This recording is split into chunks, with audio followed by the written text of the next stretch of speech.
نحمده ونصلي على رسوله الكريم اما بعد فاعوذ بالله من الشيطان الرجيم بسم الله الرحمن الرحيم رب اشرح لي صدري ويسر لي امري واحلل عقدة من لساني يفقهوا قولي۔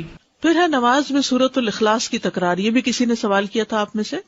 سوال تھا کیا یہ ممکن ہے کہ میں نفل نماز میں ایک ہی سورت پڑھوں؟ مثال کے طور پر میں سورۃ اخلاص کو ایک سے زیادہ مرتبہ پڑھتا جاؤں، گویا کہ میں ایک رکعت میں 100 دفعہ پڑھوں۔ بعض لوگ اس طرح کرتے ہیں نا، کئی لوگ وظیفے بتاتے ہیں، حاجت کے نفل بتاتے ہیں، یہ سورت 15 دفعہ پہلی رکعت میں اور دوسری میں، یہ سب خود ساختہ طریقے ہیں۔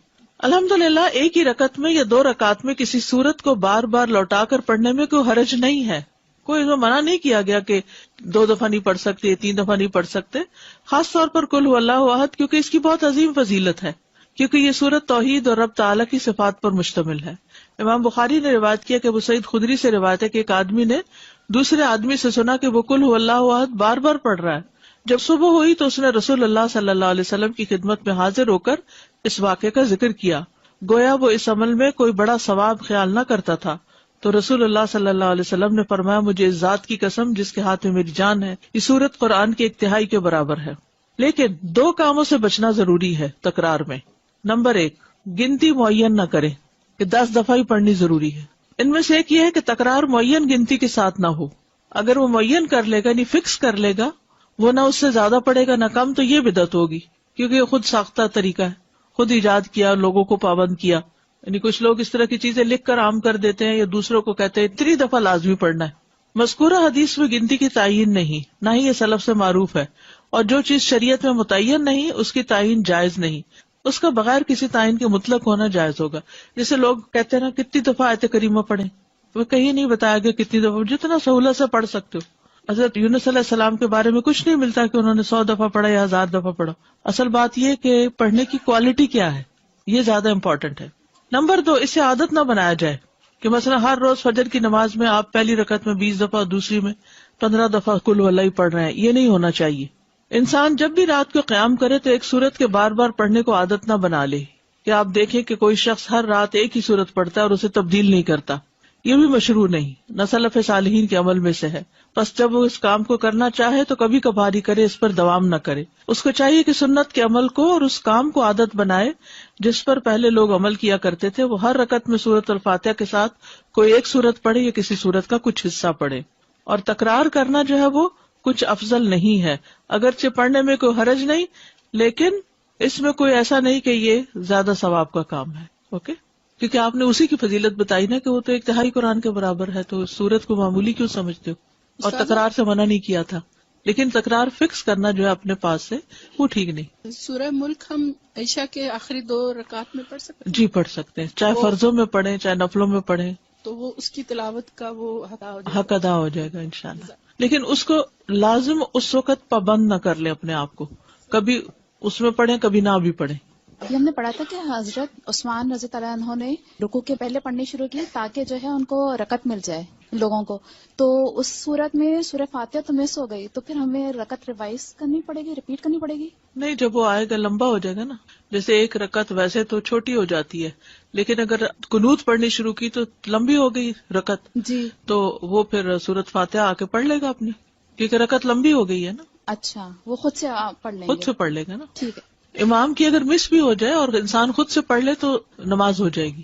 ساتھ میرا یہ سوال کہ جیسے 30ویں سپارے کی جب صورتیں بڑی یاد کرنے لگتے ہیں تو پھر اسپیشلی جیسے سورہ اخلاص جیسی صورت ہے تو وہ ہم لوگ کم پڑھنے کی وہ کرتے ہیں، تو میرا یہ تھا کہ جب میں نے بخاری کے اندر اس کی فضیلت پڑھی سورہ اخلاص کی تو اس کے بعد میں نے اپنی ہر نماز کے اندر اس کو شامل کر لیا، کسی بھی ایک رکعت میں میں پڑھتی تھی یا پھر آخری رکعت میں اس کو رکھ لیا، تو یہ صحیح ہے ایسا کرنا یا نہیں؟ جی دیکھیے، مسنون ہے، فجر کی 2 سنتوں کی دوسری رکعت میں اس کا پڑھنا مسنون ہے، مغرب کی 2 سنتوں میں دوسری رکعت میں پڑھنا مسنون ہے، اسی طرح ظہر کی سنتوں میں بھی آپ 2 سنتوں کے آخری رکعت میں اس کو پڑھ لیں، سنت کی دوسری رکعت میں اس کو پڑھنا جو ہے وہ تو سنت سے بھی ثابت ہے، حتیٰ کہ وتر کے بھی آخری رکعت میں۔ دیکھتے ہیں کہ قبولیت دعا کے اسباب کیا ہیں۔ فصل پنجم، بعض لوگوں کی دعا بسا اوقات بہت جلد قبول ہو جاتی کیونکہ وہ سخت ضرورت مند ہوتے ہیں، ضرورت ان کے اندر اضطرابی کیفیت پیدا کر دیتی، ہلچل مچا دیتی۔ اگر آپ کے اندر ہلچل ہے تو آپ دوسروں کے اندر بھی مچا دیں گے۔ جو وہ دعا مانگنے والا تھا نا، اس کے اندر ہلچل تھی اور اس نے اتنی شدت سے دعا مانگی کہ آسمانوں میں کھلبلی مچ گئی اور وہاں سے فرشتہ آ گیا. اور کامل اضطراب کے ساتھ وہ اللہ تعالیٰ کی جناب میں متوجہ ہو جاتے ہیں. یا یہ کہ دعا کرنے سے پیشتر دعا کرنے والے سے کوئی بڑی نیکی وجود میں آ چکی ہوتی ہے. یہ جو پہلی بات ہے نا اضطراب کی، تو اس کے بارے میں قرآن پاک میں بھی آتا ہے نا، امن یجیب المضطر اذا دعاہ ویکشف السوء.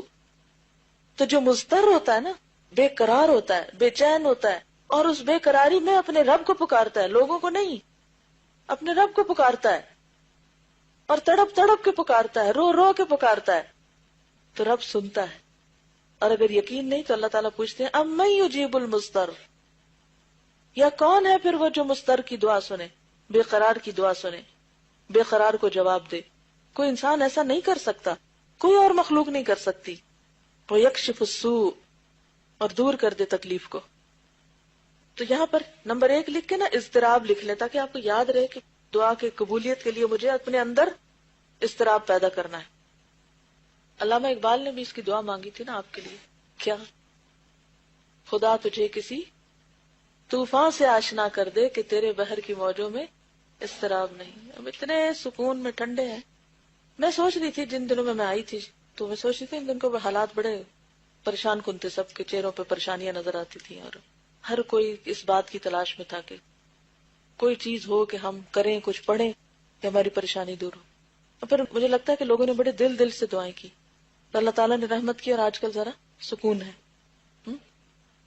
تو میں سوچ رہی تھی آج صبح ہی کہ اللہ تعالیٰ عافیت میں رکھے، امن اور سکون میں ہی سب کو رکھے، لیکن یہ عافیت ہم کو اللہ سے دور نہ کر دے کہ ہم اپنی پرانی روٹین میں اس طرح آ جائیں کہ بس پھر اسی ڈگر پہ چل پڑے، اور جو چند باتوں کی اصلاح کی ہے وہ پھر غارت کر دے، مٹی میں ملا دے. ایسا نہیں کرنا. تو جب کبھی بھی کوئی اضطراب آتا نا، کوئی ہلچل ہوتی ہے، تو اس کو اپنے لیے برا نہ سمجھا کرے. مانگے مت کہ اللہ کو مصیبت ڈال، ایسا نہیں کہہ سکتے، اور نہ کبھی کہنا چاہیے. اللہ تعالیٰ کو عافیت کی دعا بہت پسند ہے، لیکن کسی بھی چیز پر دل پریشان ہو، بے قراری ہو، تو فوراً اللہ کی طرف رجوع کرے. آپ پازیٹو سوچیں، آپ سوچیں بس وقت آ گیا کہ میں اللہ کی طرف اور شدت سے رجوع کروں، جو میں نے عام دنوں میں کو نہیں کرنا تھا. اور عام دنوں میں جب ہم نہیں کرتے تو پھر آخرت میں وہ جو اجر جمع ہو رہا ہے وہ کیسے جمع ہوگا؟ تو یہ بھی اللہ تعالیٰ کی رحمت کا ایک طریقہ ہوتا ہے. اسی لیے بعض لوگ تکلیف کے آنے پر بھی الحمدللہ کہتے ہیں، اور نبی صلی اللہ علیہ وسلم تو الحمدللہ علی کل حال، کہ اللہ تو نے اپنے قریب ہونے کا ایک موقع دے دیا. اس پر بھی تیرا شکر ہے. وہ شکایتی نہیں ہوتے، وہ کمپلینٹس نہیں کرتے، وہ ناراض نہیں ہوتے اللہ سے. حدیث میں آتا ہے کہ جب اللہ کسی قوم سے محبت کرتا ہے تو ان کو آزمائش میں ڈال دیتا ہے، پھر وہ آزمائش اس بندے کو مضطرب رکھتی ہے، اور پھر اس اضطراب میں بندہ تڑپ تڑپ کے پکارتا ہے اللہ کو. اور شیطان کیا کہتا ہے؟ اللہ تو تم سے ناراض ہے، تمہاری تو یہ دعا بھی نہیں سنی جائے گی. اور بعض اوقات ہم کس طرح شیطان کی سن بھی لیتے ہیں. ہاں واقعی اتنی دفعہ تو مانگ چکی ہوں، کہاں سنی جائے گی. تو ایک وجہ تو یہ ہوتی ہے دعا کی قبولیت کی کہ مانگنے والے کے اندر، کیونکہ پیچھے ہم نے پڑھا تھا نا رکاوٹ کہاں سے آتی ہے، یا مانگنے والے کی طرف سے یا جس کے لیے مانگی جا رہی. تو پہلی چیز ہوتی ہے قبولیت کی وجہ میں سے اضطراب، یا یہ کہ دعا کرنے سے پیشتر دعا کرنے والے سے کوئی بڑی نیکی وجود میں آ چکی ہوتی. بعض اوقات انسان کوئی نیکی کرتا اور اس کو خیال بھی نہیں ہوتا کہ اس نے نیکی کی. مثلا کوئی شخص انتہائی غمگین تھا، دکھی تھا، آپ اس کو دیکھ کے اسمائل کیے، اس شخص کا غم تھوڑی دیر بھول گیا، آپ نے سلام کیا، جا کے حال پوچھا. اب دیکھنے میں تو کیا ہے یہ، آپ نے تو بس ایسے ہی ایک روایتی سا کام کر لیا اور کیا اللہ کے لیے. حقیقت میں کیا تھا؟ اسمائل بھی چیریٹی تھی، صدقہ تھا. سلام کرنا دعا تھی، آپ دوسرے کے لیے کر رہے، اللہ نے آپ کے لیے سلامتی لکھ لی. آپ نے